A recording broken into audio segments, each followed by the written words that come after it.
This is Casual Babble.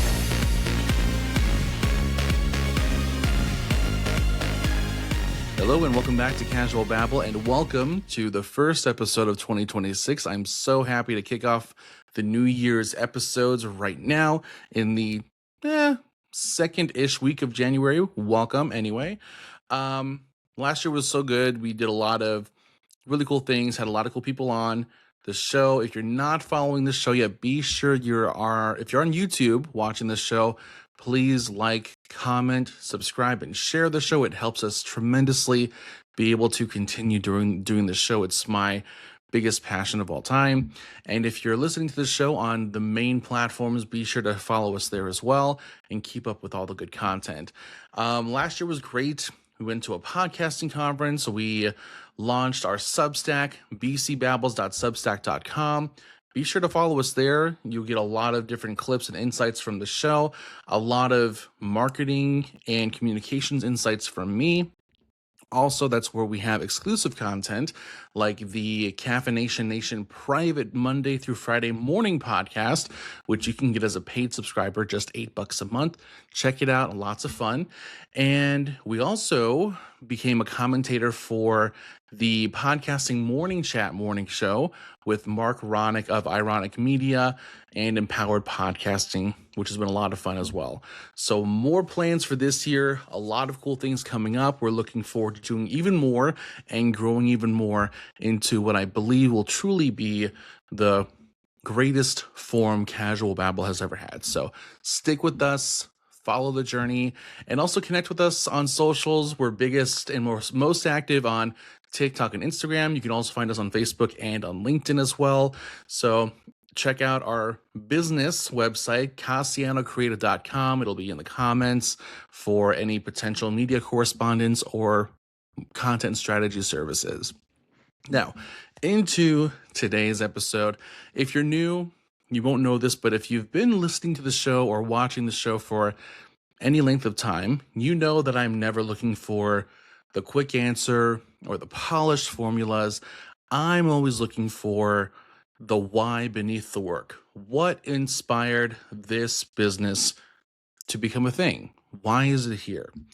I'm always looking for those internal frameworks that shape how we grow, how we lead, and help us decide what success means to us in the first place. Now, today's conversation really sits at the intersection of identity, growth, and alignment, and introduces a concept that, when I heard it for the first time, stopped me dead in my tracks. It's not a new term, not a new concept, but somehow in the past 10 years, I never heard of it.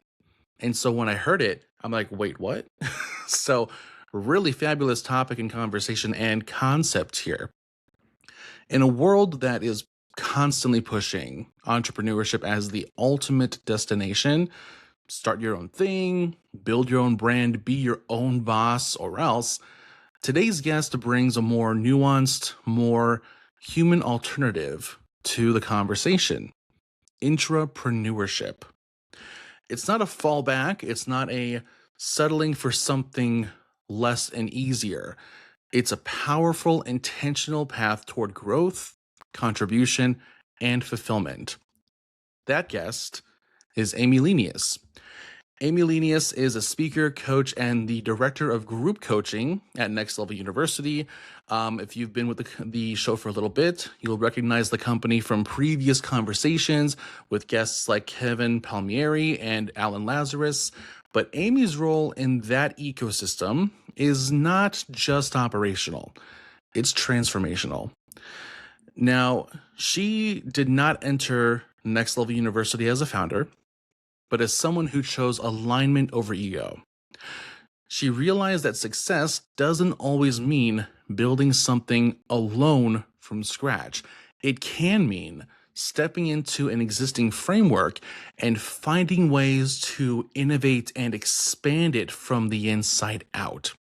The choice was not an easy choice. It took a lot of contemplation and reflection for Amy.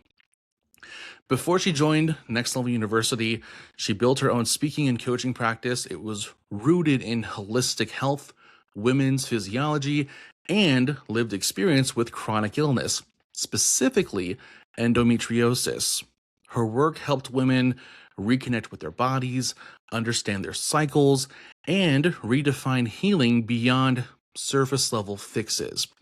She hosted her own podcast, she ran her own programs, and she did what so many of us are told is the only legitimate path.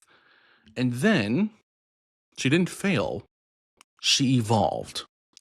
What makes Amy's story compelling isn't the pivot by itself, it's the reframing that happened.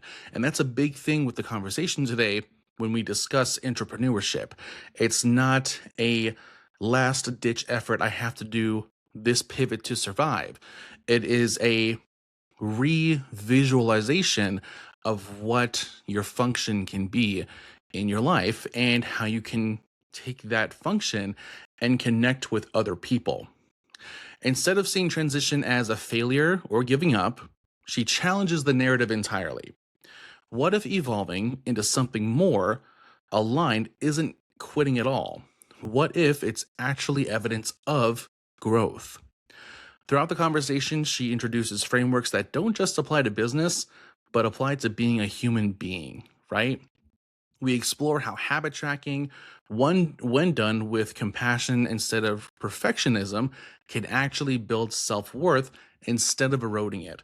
I'm not a big tracker, and this is something that I am trying to incorporate working with Amy, Kevin, and Alan, and it's very new to me. But I am liking what I am personally seeing as I continue to attempt to make it more of a habit. So something to consider as we move into the conversation here. So we talk about why resistance to structure often masks fear, not incapability, very distinct there. And we dive deep into one of the most fascinating lenses I've encountered recently, core wounds. Amy breaks down three fundamental internal narratives: defective, unlovable, and unwanted. Not as labels meant to define us, but more as mirrors that help us understand how we relate to success, relationships, and to ourselves. These aren't judgments, they're diagnostic tools. And once you understand which story is driving you, you gain the power to stop operating on autopilot. This conversation also extends outward into culture, leadership, and the creative cycle that fuels innovation itself. We talk about how internal alignment shapes external output, how unexamined wounds quietly. We talk about how internal alignment reshapes external output, how unexamined wounds quietly dictate decisions, and why true personal development isn't always light and love. Sometimes it's uncomfortable honesty, responsibility, and choosing yourself repeatedly despite those things. At its core, this episode is about permission. Permission to define success on your own terms, permission to prioritize quality of life without guilt, and permission to grow with others instead of always alone. Whether you're an entrepreneur, an intrapreneur, a creative parent, or someone quietly questioning the path you're on, this conversation has something for you.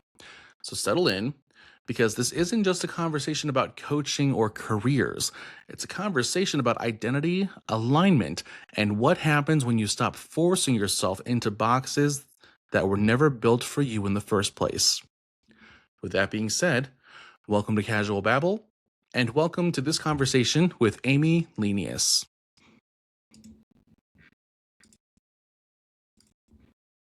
Welcome back, Amy. Thank you so much for being on the show. We had a blast during your discovery call, and part of it was because you introduced a new concept to me, which you're the first person to mention it, and that is the concept of intrapreneurship. So I'm excited to delve into that with you, how you came upon that concept yourself, and how it's helped you shift your career for the better. Which, based off of our previous conversation, it definitely seems to have done so. And then I also believe it was like right after your discovery call where I came upon this new direction for the show. I believe, unless I already covered it with you. But the show is now going to be part of a challenge where I kind of challenge you to consider what part you play as a innovator and even as an entrepreneur into this cycle of creativity, feeding entrepreneurship, feeding culture, which feeds the next wave of creativity. So, starting off with how you got your start, please let everyone know who you are, what you do, and about the two crazy dudes you've got to put up with day in and day out.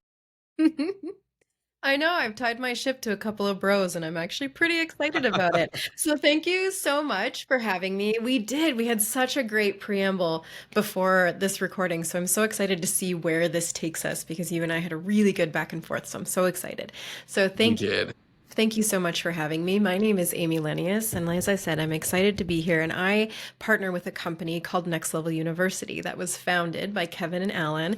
Kevin is our CSO, and he is the man who runs the show for the podcasting section of our company. It's we call him Mr. Podcast. Kevin Palmieri, he helps people get started producing and creating their own podcasts and coaches podcasters. It's really, really incredible. And then Alan is CEO of Next Level University, and he is our computer engineer, business major genius who keeps us all on the rails with these incredible formulas that he creates. And he's the one who has us tracking all of our habits and just really excelling in everything that we want to do. And as much as I resisted a lot of his things initially, now that I have gotten into them, I am obsessed. I am obsessed with habit tracking and where I can see that takes me. And we can get into that as much as you'd like. But for myself, Absolutely. I had started my own thing. I don't know, how far back do you want to go? It goes pretty far, but I can just stick I with Next mean, Level University. I had my own speaking and coaching practice before this. I fell in love with public speaking, which is a weird thing because apparently more people fear it more than they fear death. Wild. But I fell in love with public that's speaking not, yeah, because that's pretty accurate. it's right. And so I grew up really sick, and it was very female hormonally driven. It's a condition called endometriosis. And I also have a Mm, background in anatomy and physiology where I had a practice where I was helping with pre and postnatal care, pelvic balancing for women. And between those two things, I found a love for public speaking on holistic healing for hormones, women's health. And I had a lot of incredible speaking opportunities at some incredible wellness events. And I started my own coaching program called the Peaceful Period Project, where I taught women for 9 weeks about their cycles, about stress, about all their hormones, so many incredible things. And at that time, I had also started working as a client of Next Level University. I had my own podcast for a little while called The Evolution of Mom. And so Kevin was helping me there. Alan was helping me with business. And I sent Alan one of my keynotes one day and he got to review it. And he said I did a really good job. And he asked if I would come MC their next live event. And so I was so excited about that because I became obsessed with everything these guys do. They brought the word holistic to personal development. And I just love the word holistic, everything affecting everything else. I hate when we get put into mhm. boxes, whether that be mentally, physically, with our growth, our careers, anything. So, because everything affects Yeah. everything else. And these guys really embodied that. And they're just such examples of integrous, healthy masculines who are ready to just guide the world into their version of success, which I also just deeply fell in love with. So I said yes to the opportunity, made my way down to the States. I'm from Canada, and emceed Welcome. their first event, or not their first event, my first event with them. And it proliferated from there. I got asked to like help run their Facebook group, and so I'm in there posting every day. I got asked to help them run group coaching. I'm the facilitator of that department now. I have my own Mm, coaching program, just one-on-one through Next Level University. I help with the monthly mastermind classes, monthly master classes. We just switched it from monthly meetup to monthly master classes. That's what that was. okay. And we do just a lot of incredible things together. And so these two guys have created their version of entrepreneurship. They created this whole business through what started as a daily podcast. And I came in, we're going to bring in that term, intrapreneur. So I came Hmm. in as a partner and a part of their entrepreneurship. So they are the business owners, they are the visionaries, they are the creators, and I get to come in as an intrapreneur to be a part of that and get to have my own kind of freedom and flexibility within that, but the support and the lens of Next Level University. That is an incredible lead up to what you do, and I'm curious to delve in just a little bit to, you mentioned having an initial kind of pause with the ideologies and the practices that Kevin and Alan were kind of pitching to you. I think initially as a client, if I'm correct. So, do you recall what those were based off of? Those initial bits of pause on what they were trying to throw your way. Pauses and like I was hesitating. I think that's what you meant. Like you were kind of, you said you were kind of resisting a little bit initially. Oh, Alan. Yes, that. Alan, okay, yeah. Alan and his habit tracking. So for Oh, I think now I understand. I think depending on your personality type, and I think just for the feminine in general, we love to be very spectral with our thinking, and we're constantly overestimating what we think we can get done in a day and underestimating what we can do with time. And I think that's a very human nature thing. But Alan introduced me to habit tracking, saying, well, if you want these outcomes, let's break it down into what you can do every day to get there. And all I could think of, because my kids were pretty young when I started working with Alan, all I could think of was, oh my gosh, my days goes off the rails so fast. Like I'm going to get zeros on all of these habits and I'm going to feel like a loser and that I suck and it's going to actually be really detrimental for me. And he was like, oh, no. Okay, you have a perfectionist mindset. Let me help you heal that. And so I am what would be considered a poster child for resisting habit tracking and then falling in love with what that actually means and can do for your day and do for your self-belief and your self-worth. It had the opposite effect of what I thought it was going to. Because what those zeros tell you, if you're creating a habit, let's say that you want to do every day, if you keep getting zeros, that doesn't mean you suck. It doesn't mean that the habit itself or the goal even is not for you. It means it is not sustainable. It's not sustainable in your everyday life yet, and that is okay. It's a piece of information that can help you create an aligned habit, because sometimes it's not enough, sometimes it's too much, and you get to figure out what that means through tracking, through having the data that shows you that. So I deeply fell in love with it, even though I was highly resistant at first. And you mentioned something there that I noticed with Alan too. He gave me a nice consultation sometime after his interview with me, and I noticed, based on what you just said as well, he likes to hear that we don't inherently think we've done the best possible thing already, that we're not, that we are, that we believe it's not our fault, kind of thing. And that, because when I mentioned something like, where I was like, I've tried doing this and that, but then I was also immediately like, honestly, it's probably just that I don't know how to do this the right way. And he was like, cool, you're teachable. Let's continue to talk about this thing. I thought that's a pretty cool thing about him. He's a cool dude. Yes. Now, when it comes to intrapreneurship, and if and when you get to bring this new concept to people, or this concept to people who, and it's new for them, is there any kind of fear they have in considering that approach professionally? And you and I talked about this a little bit. I kind of imagine that anyone who's not familiar with the idea might have an assumed concern that shifting from entrepreneur to intrapreneur might somehow be synonymous with giving up or relinquishing something that you'd like to do. How do you approach and contravene that in moments where you discuss this concept with other people? Oh, that's a really exciting question, actually.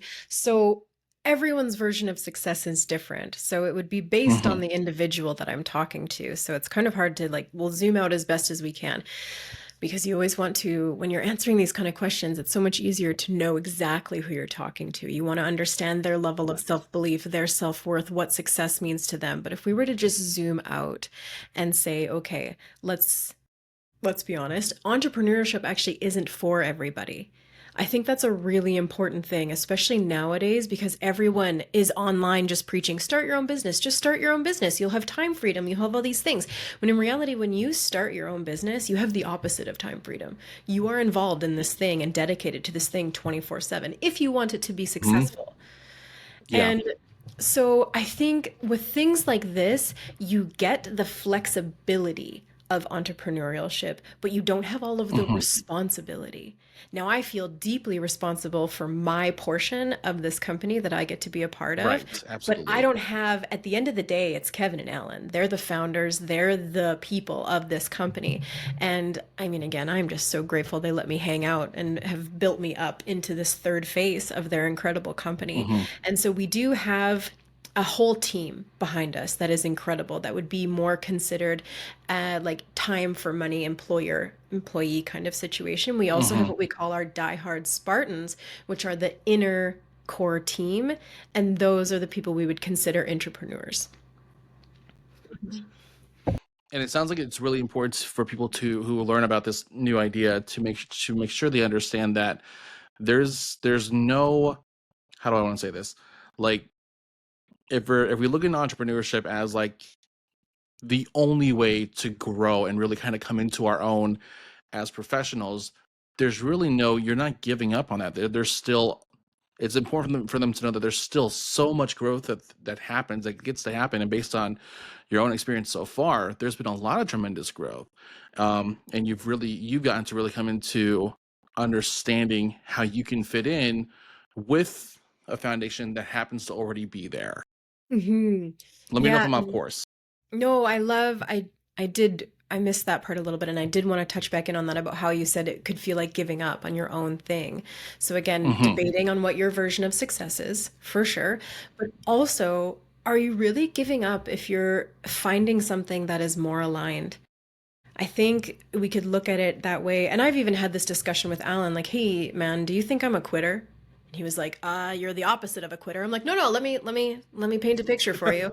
Here's Yeah. all of the things that I have quote unquote given up on: my RMT practice, my everything, literally everything I've done up until now. Is that giving up? He's like, well, is it giving up or did you evolve into something more aligned? It's like, ooh, that. Mm. And I felt that so deeply. Part of me wanted to be like, "Okay, you're a quitter and you suck." And Alan helped me really negate that part, because it was like, or did you Hmm. just evolve into taking that next most aligned step, that next most expansive step? And what I love about the entrepreneurship part of it is I get poured into just as much as I get to pour into this company.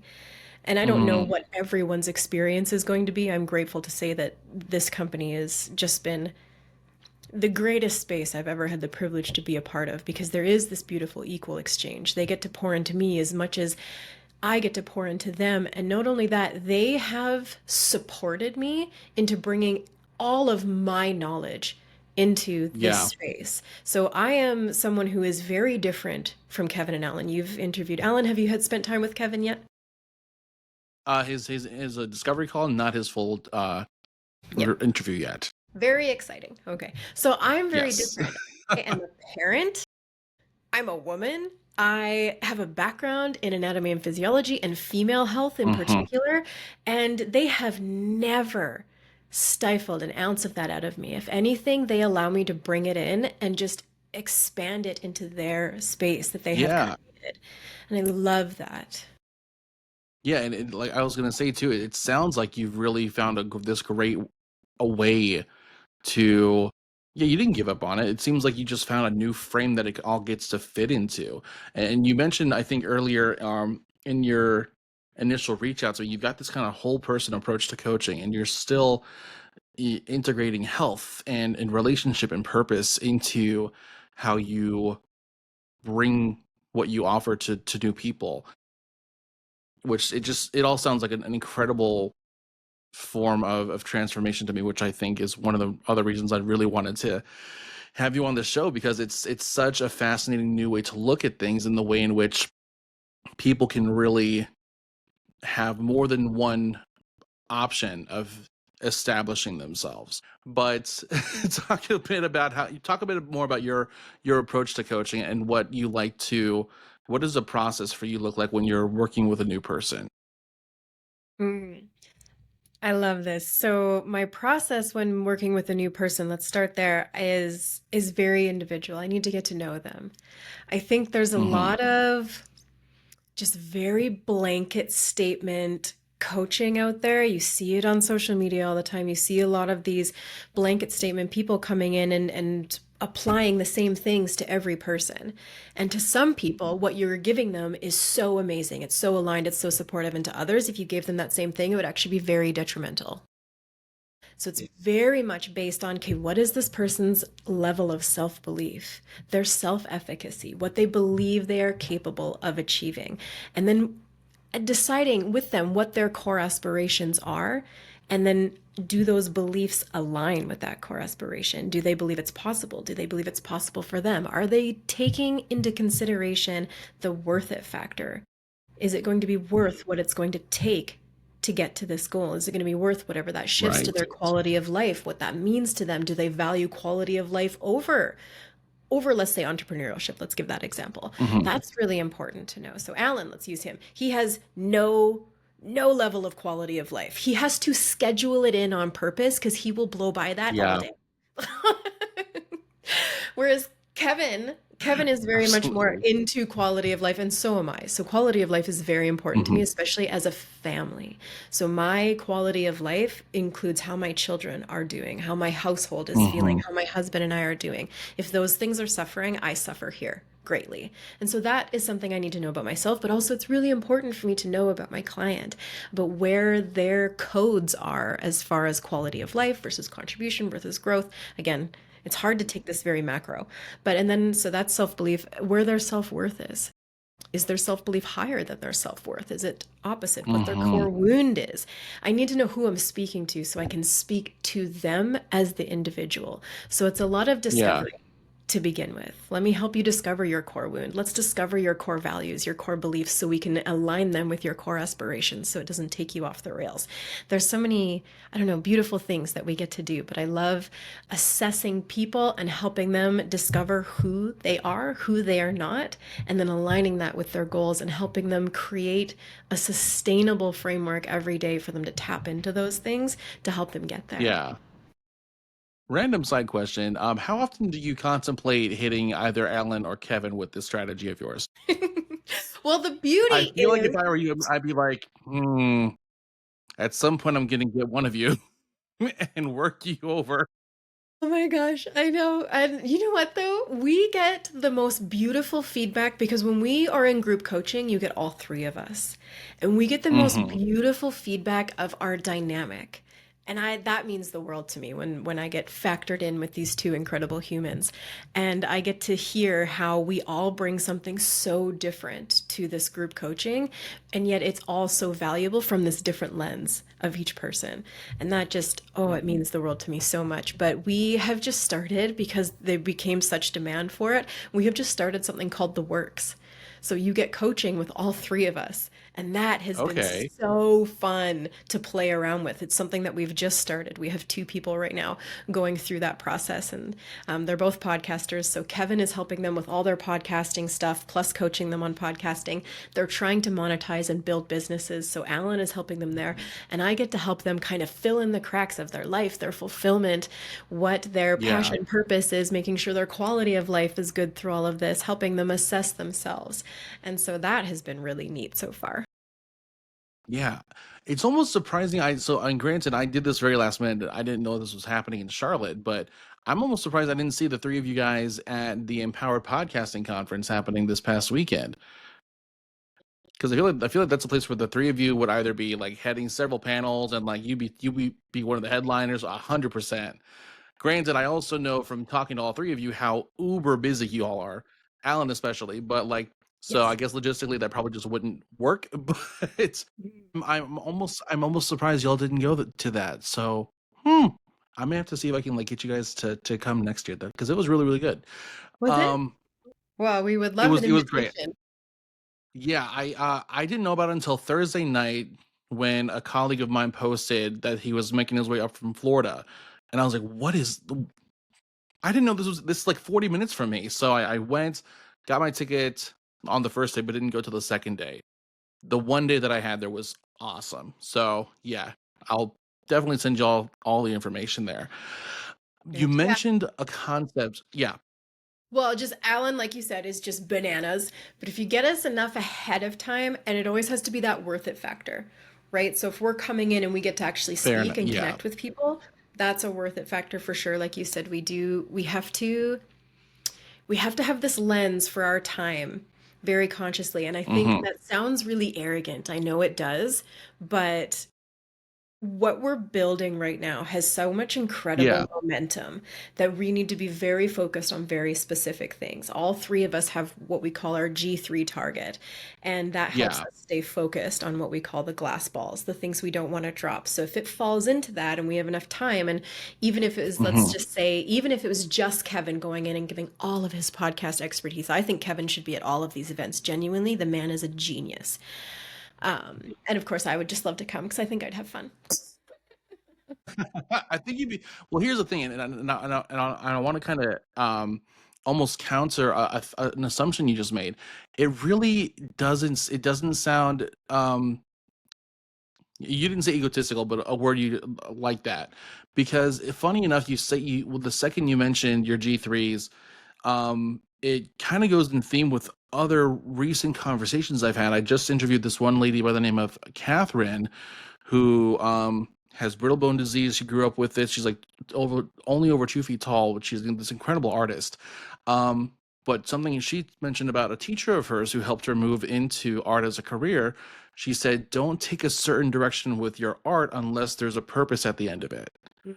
So, and I'm also going to be preparing to give a speech with a local community about why you should always be final product oriented. So I like that kind of harmonization there. And so no, I don't think that was egotistical at all. I think that's kind of quintessential It is. when you're in the work that we're in, generally speaking, and then of course in the way you function as a coach. So I love that. So that's perfect. So yeah, I think I'm hoping that a year's worth of time will be plenty of time for you guys to figure it out logistically. Um, but earlier on, you mentioned the concept that you like to tackle with your coachees, um, the core wound, which I don't think I've heard that before. I would love to take a few minutes to explore that with you and how you help them identify what it is. I kind of sounds like a little obvious, but I want to make sure we explore it enough to understand what that is and what relation it has to, I believe you called it their core value as well. Mm. Yes, it's all my favorite stuff. So, core wounds, again, you see it's labeled differently, it's described differently through all different types of modalities of therapy, right? There's like CBT, ACT, there's all sorts of different kinds of therapies. And Hmm. we just from again, Alan has worked with so many incredible people. I myself have had the privilege of working with people as well. And we see these patterns in people. So we always put people into buckets. For lack of a better term, it's a very simplistic term. We put people into buckets. Like people, for example, Hmm. either have a fear of success or a fear of failure. You go into one of those buckets. You are one or the other. Sometimes there's a little bit of crossover, but depending on what you're talking about, you have a fear of failure or a fear of success. You are either a growth Right. oriented person or a relationship person. Some people are growth oriented no matter what. Some people are growth oriented because of a relationship that they want to sustain. Again, no right or wrong. You're just in one of the buckets. Both have pros and cons, right? There's, oh my gosh, fixed mindset versus growth mindset. There's all sorts of buckets. There are three buckets that we can put people in as far as core wounds. Now, these titles are not Hmm. very flattering, and it doesn't mean that that's what you are or who you are. It's just the titles that Sure. are given. Yeah. So the first one is defective. The next one is Okay. unlovable. And then the Okay. third is unwanted. And Mm. how these show up, again, there's pros and cons to both. But we have found that Hmm. everyone we associate with and talk to, falls into one of these three buckets. And when you Hmm. understand what someone's core wound is, you understand how to talk Hmm. to them. Uh, So, like unlovables, for example, Alan and I are both in that bucket. We are deeply unlovable. And here's again nuances. We have all three. It's a percentage. hmm. So Alan Yeah. and I, so me, let's keep using me as an example. My unlovable is massive. Like 95%, and then I have a small percentage of defective and a small percentage of unwanted. And some people we Mm-hmm. work with have smaller percentages where they kind of have this blend of all three, but there's always your predominant one. There's always the one that is the most for you. Alan and I's is unlovable. Kevin's is defective. And it's really fascinating to see. I know it's wild. It's really fascinating to see. So, so Kevin, as our little defective, he significance is very important for defectives. And so you'll start to Mm-hmm. see in defectives where significance shows up in their life and is it positive or detrimental. So my husband, for example, defective, they feel not competent and capable enough externally. They really lack self-belief. And Mm-hmm. so the two of them, as the closest examples I have, they deeply struggle with feeling competent and feeling successful. So they fear failure over fearing Mm-hmm. success. And they are really driven by significance. And so again, when you put the people into these buckets, there's so many nuances that go into it. The bucket itself is a Right. very zoomed out macro version. So where Kevin gets Mm-hmm. significance is different than where my husband gets significance, vice versa. But my husband has found significance in healthy ways in being a dad and being a husband. Those are two where he finds his significance. Some is like men, you see significance come from like they attach themselves to a sports team, let's say. And if their sports team is winning, their life is good. If their sports team is losing, the rest of their life is miserable and they make it so.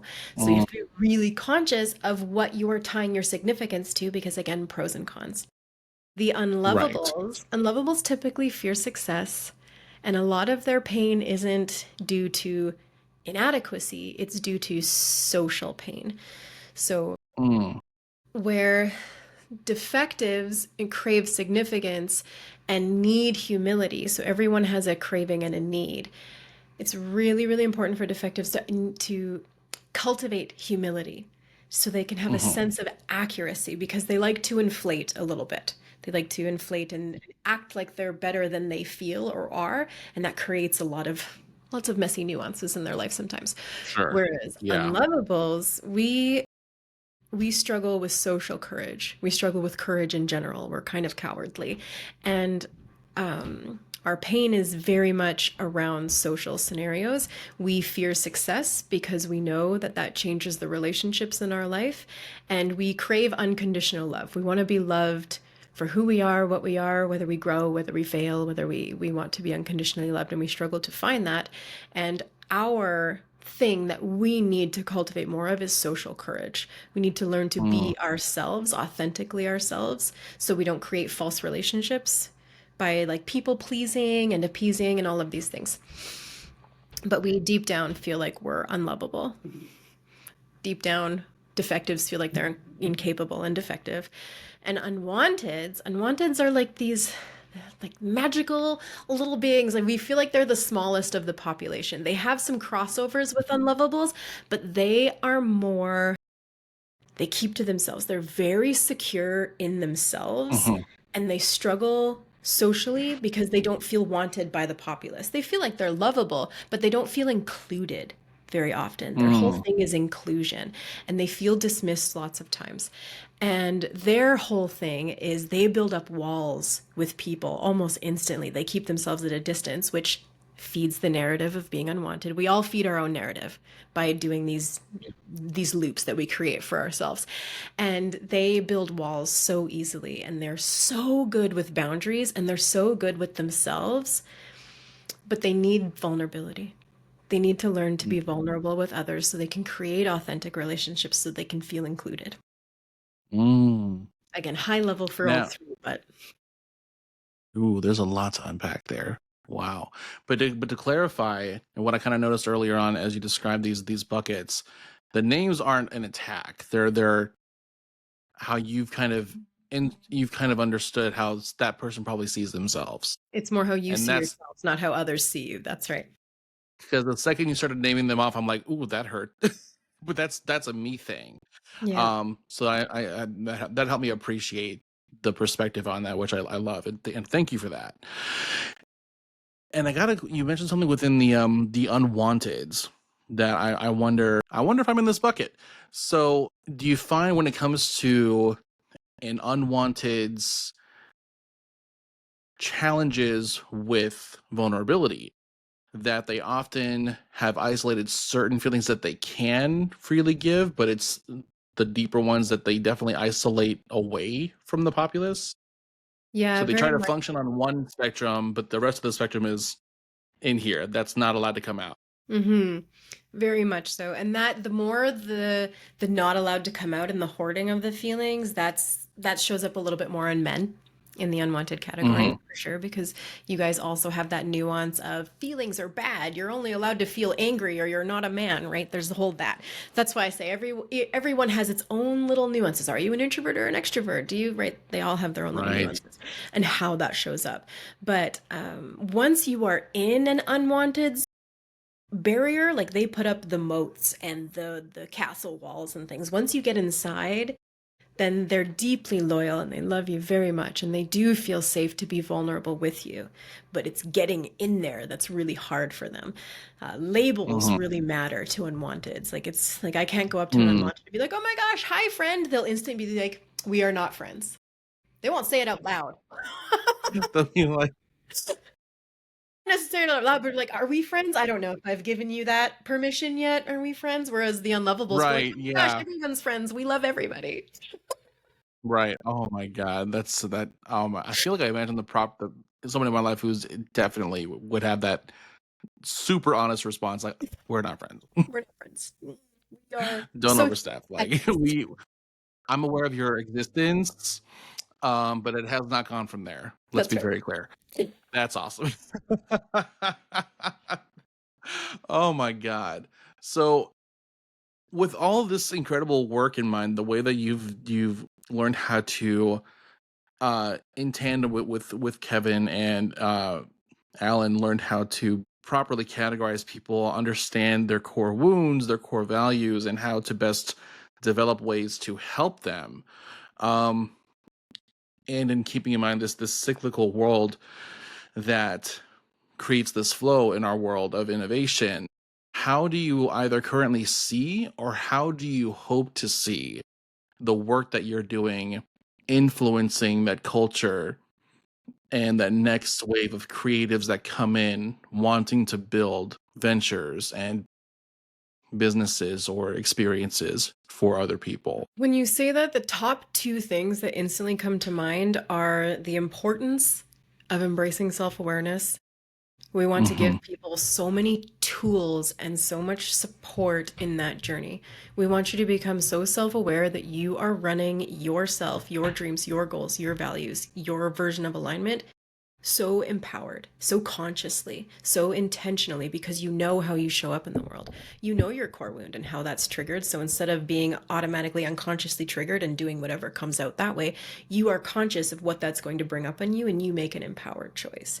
You understand what is sabotaging you. You understand what you act like when you're in abundance and success versus scarcity and air quotes failure, because again, so subjective. But the just so much we want to just offer as much value as possible. It's genuinely one of the reasons we go on podcasts, because we deeply believe in free value and we want people to be able to tap into whatever level they can of support to become more self-aware. And then the next is just the permission in what success means to you and how to get there. Your version of success is so subjective. There are so many versions of success. You don't need to be a multimillionaire entrepreneur business owner to be deemed successful. You get to decide what that means to you.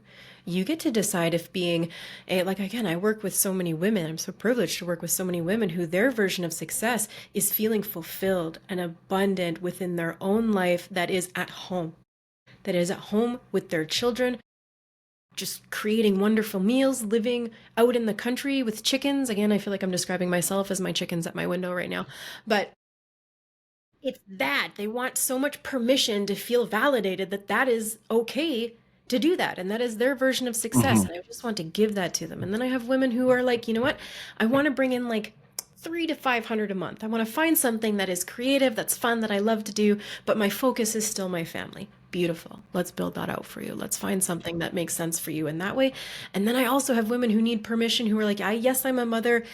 I crave more. I want to build this huge thing. I want to have impact. I want to, Hmm. amazing. Amazing. Let's do that. So, especially women just need so much permission and validation in what they deem they want to do and what they feel called to do. And I am just so grateful to be the person that can give that to them sometimes, you know? That's incredible. And I can't thank you again for being willing to reach out and be on the show. I think what we all just covered is invaluable insights into the way people work and function, or sometimes don't figure out how to function. So yes, I can't wait to have you on again, have you the triple threat on here at some point, and try to get all three of you corralled together like three chickens in a single cage